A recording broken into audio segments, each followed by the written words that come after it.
Hi, you guys. Welcome to another edition of What's Up Doc. This is a series where we catch up with some of the most interesting doctors from the city. Today we have with us a stand-up comedian, a writer. He's a sketch artist. So what's he doing on What's Up Doc? He's also a doctor. We have with us Dr. Aditya Shridhar, MBBS, MD, Doctor of Forensics and Doctor of Emergency Medicine. Wow. Thank you. It's a pleasure to be here.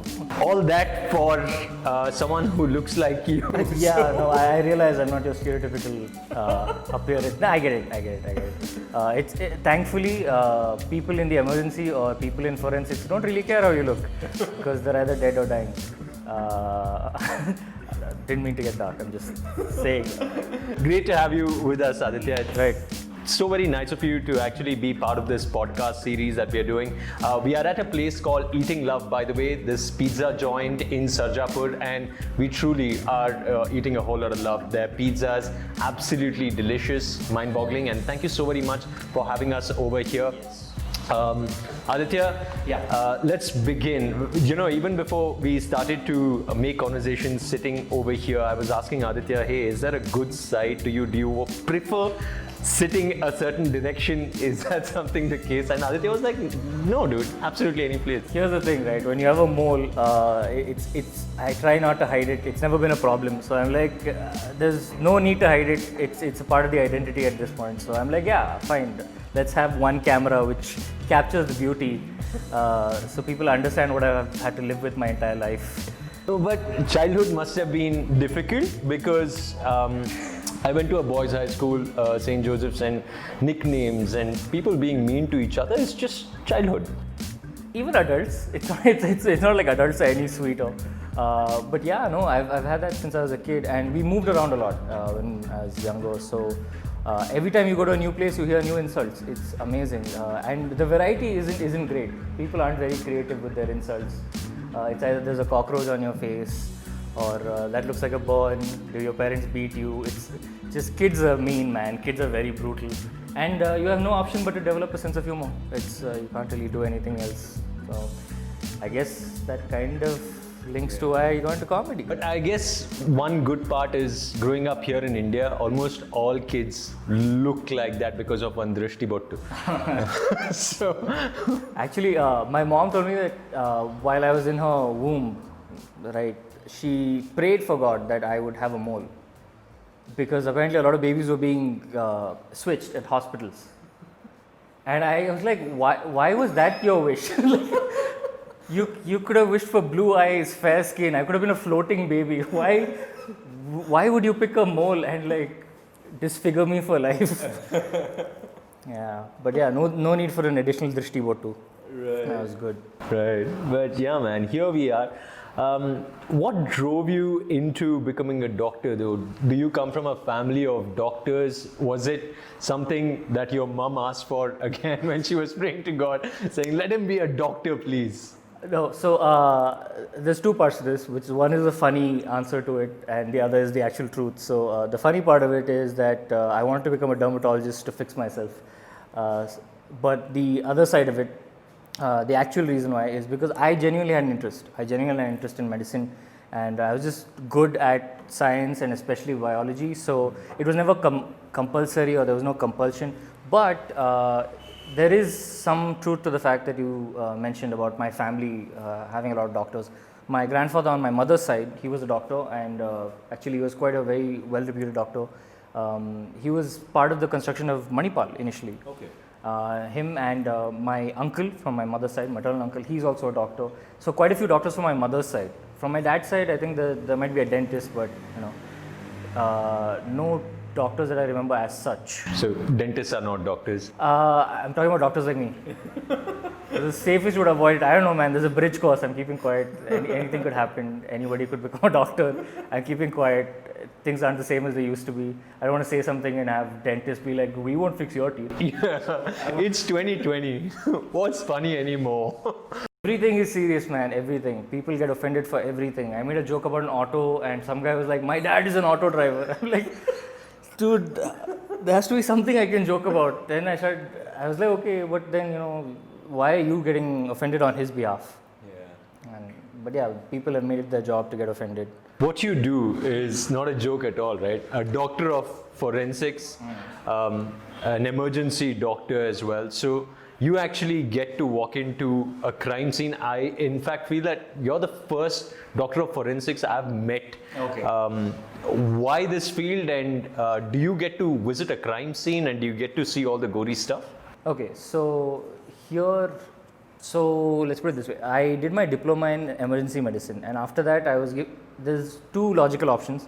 Either you can get into intensive care, you can do an MD in emergency medicine, but that's just continuing in the same linear path, or you can get into the legal aspects, the forensic and legal aspects. So I had an option of going to any one of the three. I picked forensic because it's the smart choice. Honestly speaking, your working hours are going to be beneficial for you if you have a second hobby or if you want to have a life. Okay, but also the other thing is there's so few forensic experts that there's always constant demand. Okay. So I was taking all of this into consideration when I was joining in. And the third thing, which is obviously the most important thing for any aspiring doctors, is that I was genuinely interested in it. I was genuinely interested in it, solving crimes, dealing with crime scenes. It's not for everyone. The field is not for everyone. It takes a certain mindset and aptitude.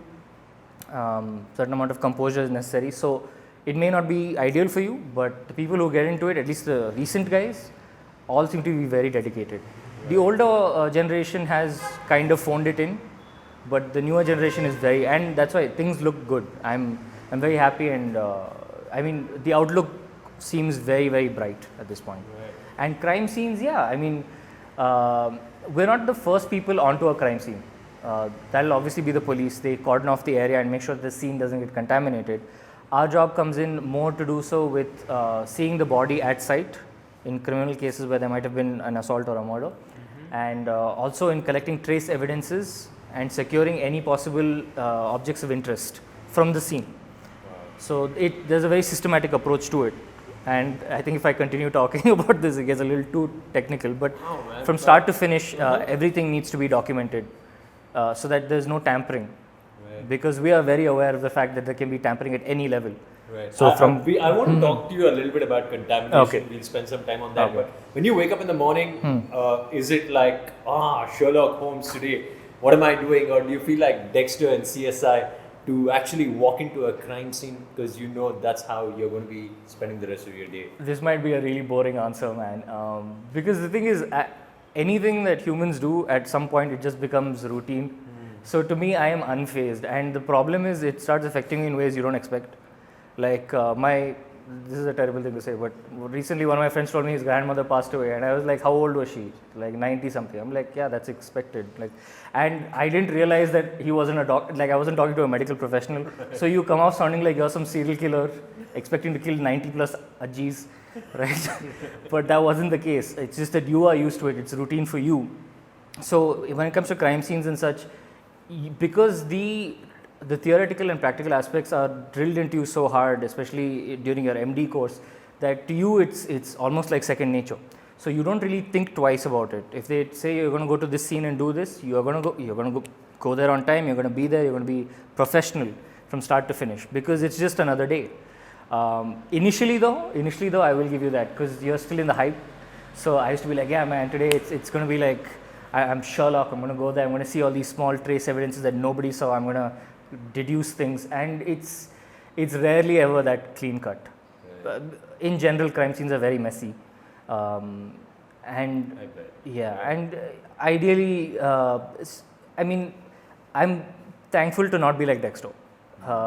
In the sense, if you've seen that show, I wouldn't want my life to be so poorly written in the final seasons.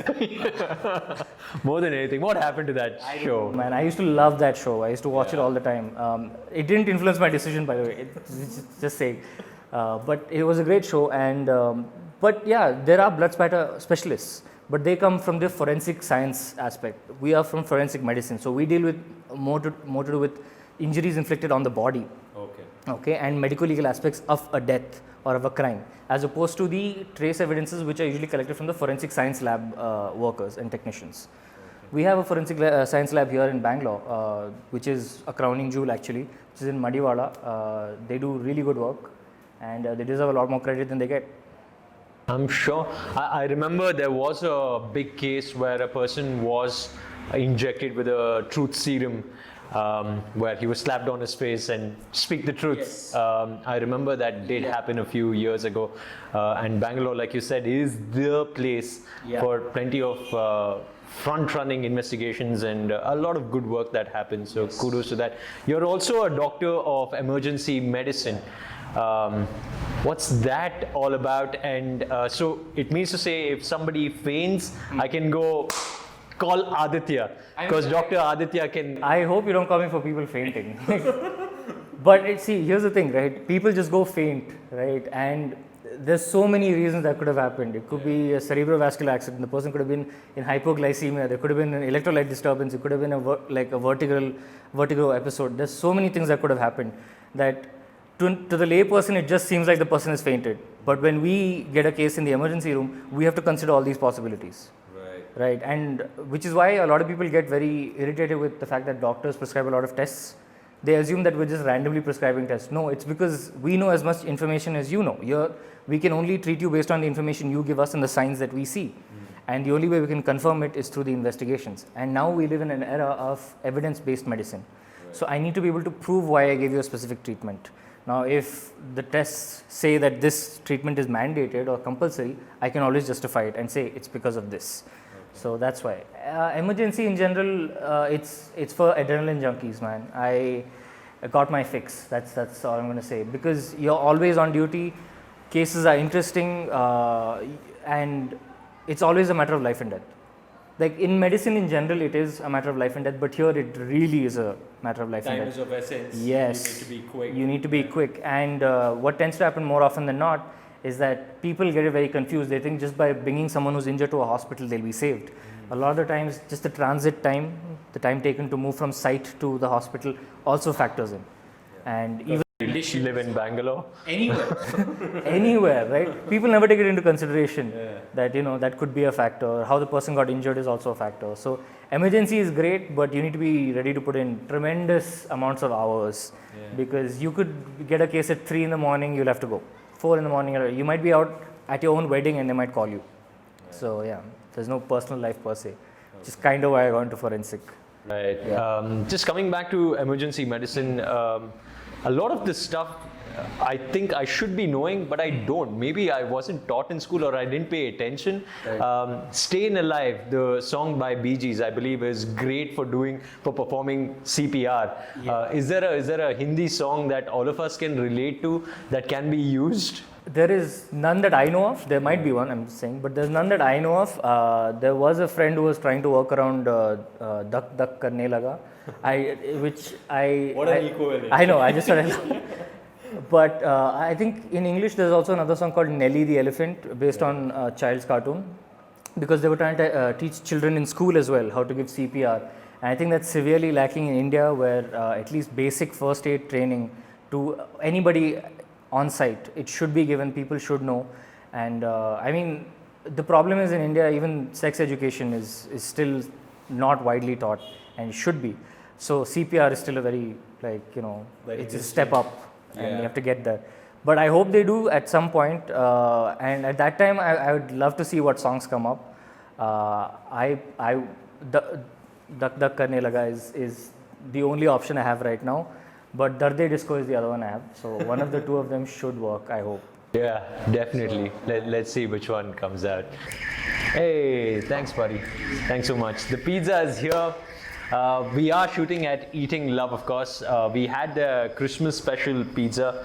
That was something. Wow. That really was something. And even this looks so heavy, so good. Guys, Eating Love is this place in Sarjapur, by the way. You need to come here, check it out. Do you want to dig in? Yep. Let's do it. Thought you wouldn't. Shut up, Sriram. Let's just get to the pizza. All right. Looks phenomenal. Oh, it's so cheesy. Oh, yes. Cheers. Yeah, I already started. Just went straight in. Cheers, bro, cheers. Oh, this is so good. My God, it's phenomenal. I'm loving the mushrooms. Like it? I love it. Love it. Can I take the rest of it? It's Eating Love. By the way, guys, I was mentioning to you about the Christmas special. The place is in Sarjapur. They are running a really cool initiative in support of all the artists. It's been a really tough time over the last few months, and check this out. If you're an artist out there, you can actually have your work featured on Eating Love's Pizza Box. This is work by Latish Lakshman. They even give credits. How cool is that? They have a little write-up about the artist as well, and you can have your work featured on these pizza boxes.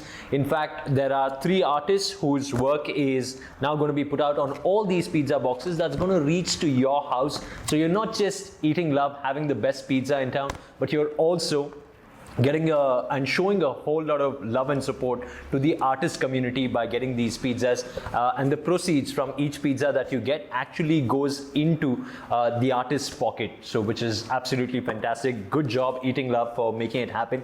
You can log on to eatinglove.co.in, that's the website, to find out more on how you can get associated with Eating Love, the brand, and get your work published on these beautiful pizza boxes.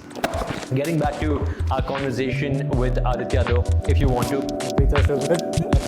This is phenomenal pizza, man.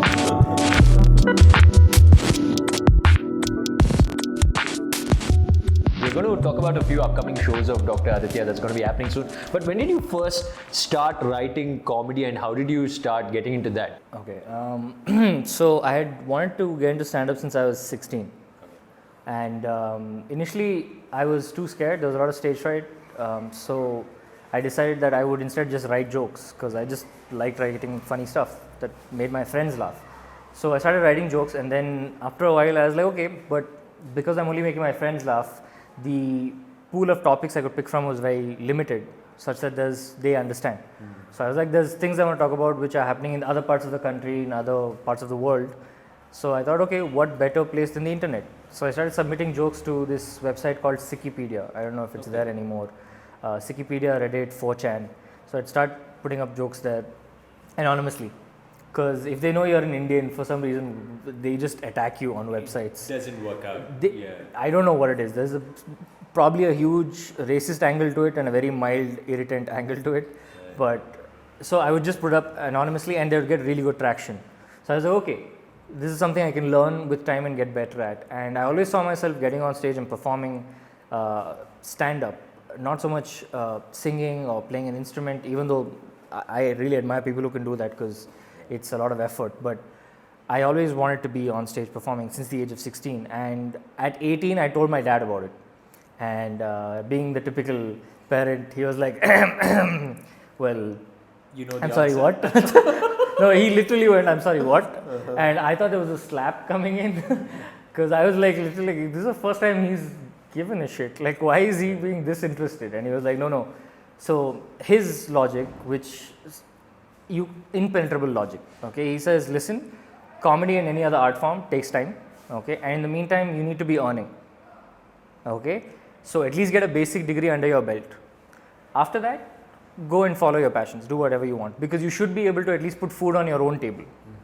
If not take care of someone else, you should be able to take care of yourself. Right. Which I was like, you know what, I really hate that you make sense right now. Okay, so I listened to him, and that's why I did my MBBS from Bangalore Medical College. I didn't expect CET to go the way it did. It happened to be in my favor. I managed to get a government seat.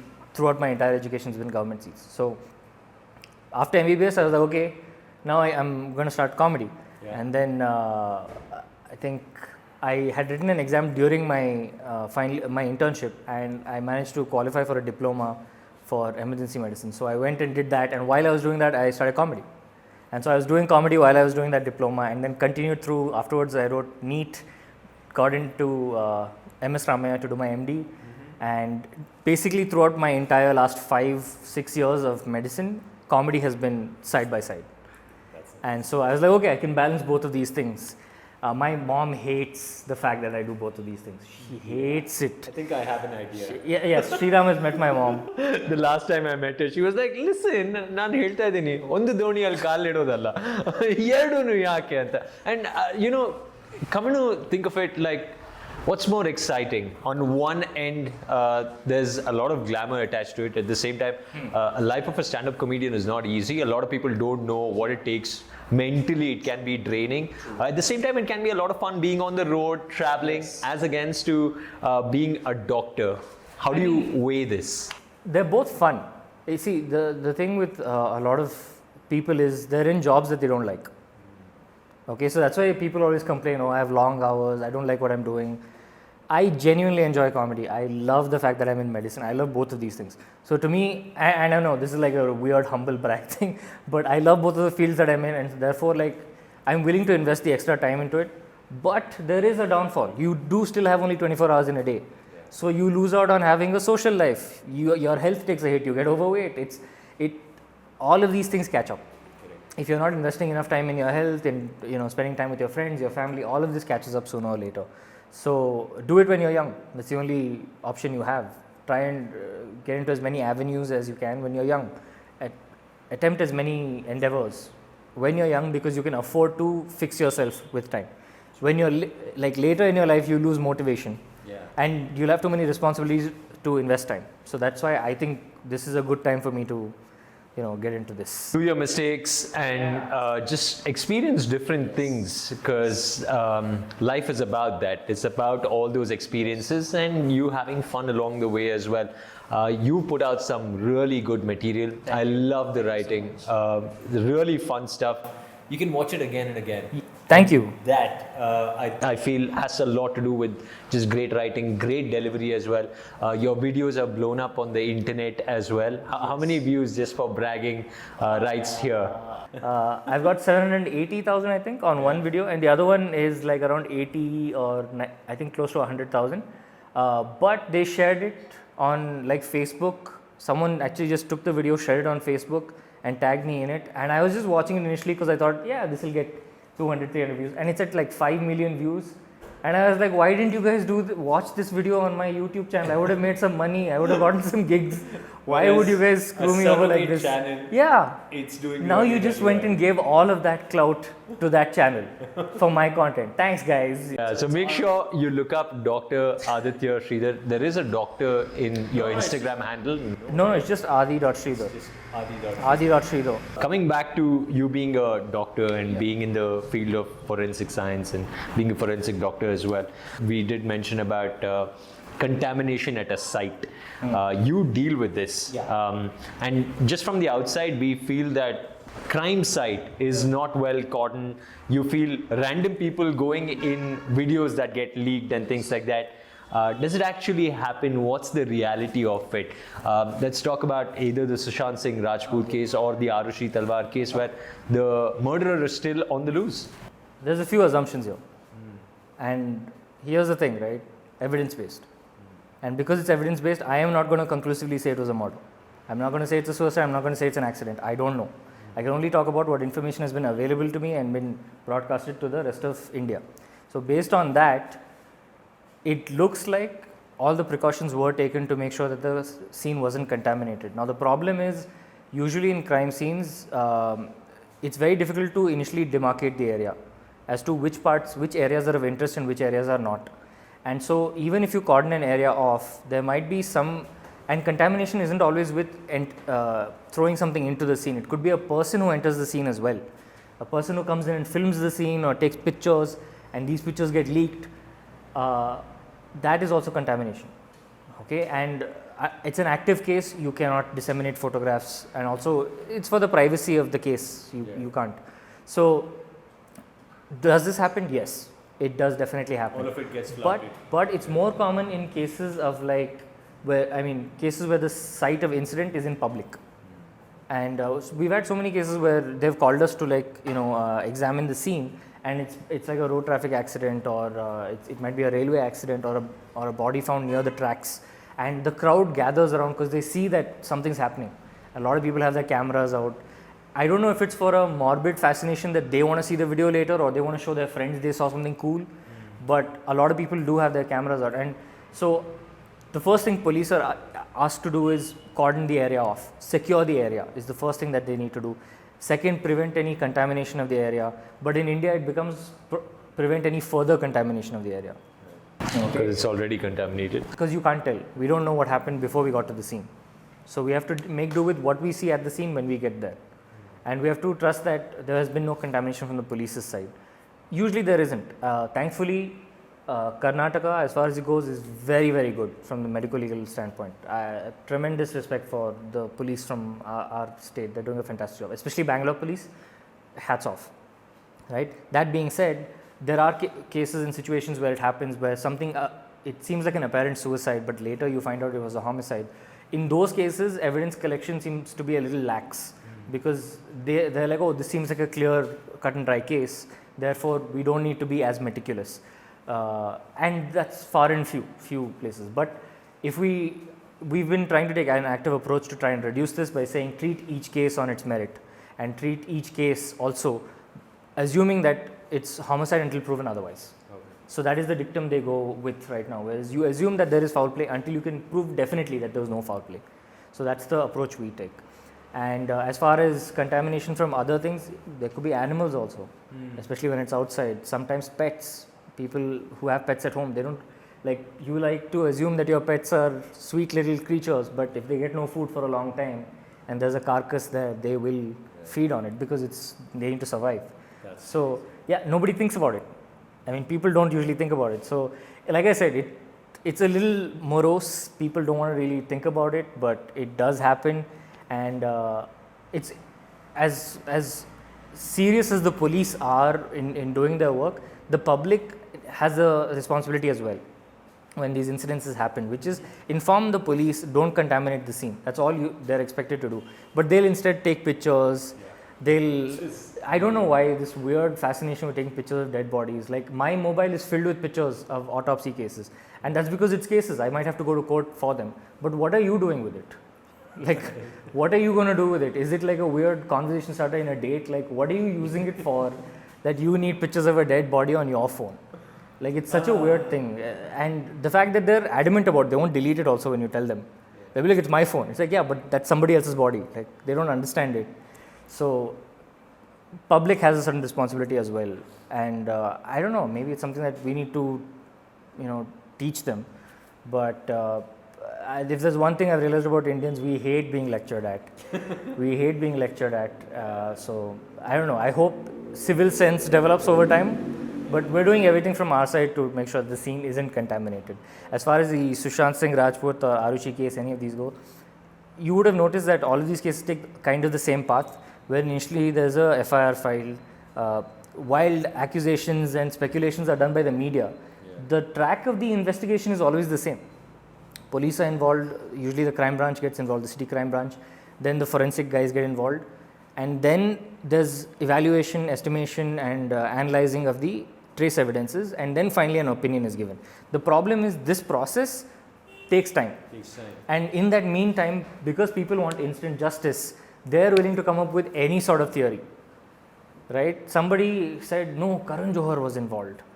He came in and did it himself. I was like, dude, Sushant Singh Rajput was a huge dude. I don't think Karan Johar has the upper body strength to literally subdue this guy who works out and who's strong, right? But people are like, no, definitely. Because he didn't want to give him a role in the movie. I was like, he could have just said no. People came up with crazy accusations. Conspiracy theories are great. Conspiracy theories are great, but the thing is, they're great when it's amongst friends and you can tup on their face when they say it. But when it's someone who's in a position of power, you can't tell them, dude, you're insane. This cannot have happened. It's difficult to reason with people who are in power. Yeah, and that's what the internet really did. Yes. It was 2020. We had a lot of time on our hands. Everyone had their own theories, coming out with different things. But yeah, man, here's where we are, and you definitely come out with some killer jokes. Being a stand-up comedian as well as a doctor involved in forensic medicine. I like how you said killer jokes. Thanks. Now, coming over to the fact that you also deal with emergency cases, you think India is equipped to handle emergency situations or just for within their own family sakes per se. We don't pay attention when an air hostess is giving instructions on what needs to be done in terms of a crash.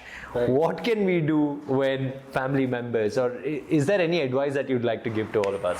So your question applies to both personal level and also community level. So at a community level, obviously the number one thing is going to be awareness and education. The more the people know about it and the less questions and doubts they have about it, the less likely they are to speculate. The less likely they are going to be hesitant to help. Because that's a huge problem in India, which is the bystander phenomenon. People just stand and watch as something happens, assuming somebody else is going to jump in.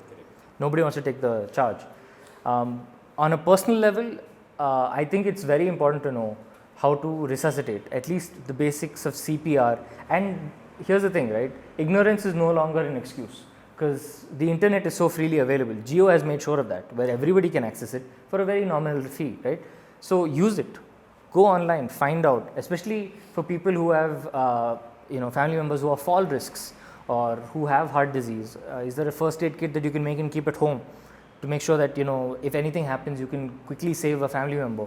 Because the last thing you want is to find out later that you could have done something, intervened and saved the person's life. That is a difficult burden to hold in retrospect. So it's better to be aware of it and make sure you give your 100% effort at the onset. So be aware, put in the effort. Nobody's going to come and be like, hey man, you should learn this because it's going to help. No, you need to sit and make the conscious effort to think, okay, my grandfather has hypertension. So what are the things, emergency kit that I should have in hypertension? Yeah. Talk to his physician next time you go for a checkup, or go online and type in first aid kit or first aid treatment in a case of hypertensive crisis. Immediately you will get like a ton of answers. There's a lot of doctors who put blogs up, a lot of board certified doctors who will put these blogs up, and they're doing it to help people in general. Yeah. So when the resources are available, make use of it. So that's pretty much it. Makes a lot of sense, and of course for us to be responsible as well. Yeah. And just do it for your sake, for your family's sake, and the community at large as well. Dr. Aditya Shridhar, what a treat you are, and this has been fun, bro. Thank you for making time, for being here. You were here for the pizzas, weren't you? Yes, dude, the pizzas are so good, man. He's like, yeah, all right, fine, whatever. Sriram is going to talk about something, but the pizza, you mentioned something about eating love.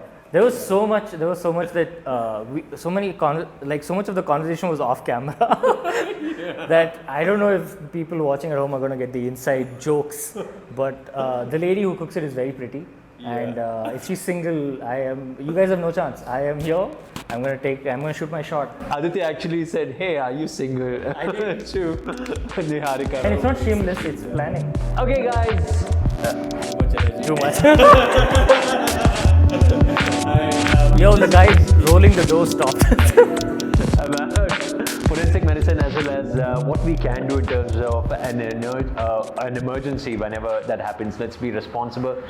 Speaking of which, Aditya, 2021, what's that looking like? Some excellent lineup of shows that are coming up, live gigs after a really long time that people are really stepping out and want to enjoy as well. Where can we find you next? Okay, so first and foremost, please follow me on social media. You can find me on Facebook, you can find me on Instagram. Not on Twitter because I can't handle I can't handle all of you. It's too much. And also on YouTube because my videos are out there. I've got a few gigs coming up. So this next 27th of December, I'm going to be at Old Fashioned Bar. We're doing a small spot there. On the 3rd of Jan, I'll be performing in Rasta Cafe in a lineup show called the Best of Bangalore. And on the 10th, I'll be performing in Indranagar at Lahe Lahe. And that's 4 comics, really funny, and I think I'll be closing that show. It'll be a great night, so please do come along. 2021 looks great, actually. I plan to drop a few more videos. We'll be coming to Mumbai as well, so keep an eye out. I'll be there.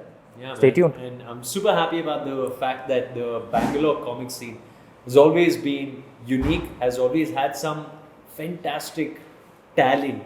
And I remember Bangalore was the first city that blew up, producing some great comedians overall. Most of them who have now shifted to Mumbai. But big shout out going out to Sumuki. Congratulations on your Filmfare award. You can show off, you can brag all you want because you deserve it. Congratulations on Pushpavalli. Congratulations to Suman as Suman well. Kumar, yeah. Fantastic writer. Congratulations on your filmfare as well. Such amazing counterculture of comedians now entering mainstream Yes. of sorts. These comedians winning Filmfare Awards is actually great stuff for the course. comedy scene overall, Yes, right? definitely. Sumukhi was always a talented actress. She was part of the improv as well, and she was always the standout act. And Suman has always been a phenomenal writer. I've done shows with both of them, and they've been great. So it fills me with pride to see them be successful. It's amazing. Yeah. And seriously. likewise, I'm so very happy that Bangalore comedians are doing so very well on Yes. the scene. More power to you as Thank well. you. Thank you so much. Thank you so much for being part of What's Up Doc, and we look Thank you. forward to more conversations. Whether cameras rolling or not, I think we can go on and on. Sure, that's right. and it's Please always fun. support live stand-up and live performing arts in general. Please. There you go. Thanks, Right. Aditya. Thank you. What is your deal, bro?